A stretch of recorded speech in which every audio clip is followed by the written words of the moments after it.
السلام علیکم برادرای عزیز، با کل مردم غریب با کل نفرای تماشا میکنین.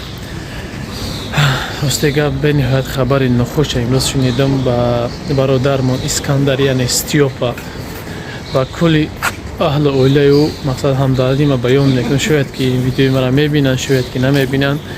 از همه برادرایی که همین نوارا میبینین التماس در حقش یک دعای خیر هم باشه، کمی هم باشد، یک دعا کنه که خداوند جاش جنت کنه، پرش گورش پر نور بگردونه، خداوند سفر آخرتش به خیر بگردوند.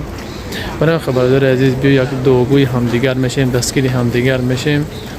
این حال راستی شنیدم خواستم یک ویدیو کنم برای همین برادر استیوپا یعنی اسکندر. مقصد به نهایت خطی برادر چندین ورود در تاجیکستان واخورده بودیم، این هم سلام علیکم بدیم. برای هم خدارم شهر مسکو است. این حال که انیقش برای گفت نمیخوان که از سبب مقصد چکدگی برای خداوند جوش جنت بگردونه. همه کسا دعا میکنن در که خداوند آخرتش پر نور بگردونه، بیا همه دست به دعا بگردونیم. برای هم برادر عزیز حرکت کنید که چینم دارد ویدیو را پخش نکنید تا همه در حقش دعا کنه که سوال جواب ممکن نکیره آسان بگردونه شه. که سگده نمره پایمدگی نمره خدمه نمره اویا بیلیت کدام ده بیلیت های سمالیات با تمام دنیا در کار باشه. مرحمت نمره زنگ بزنین، انشالله که همه وقت در خدمت هستیم.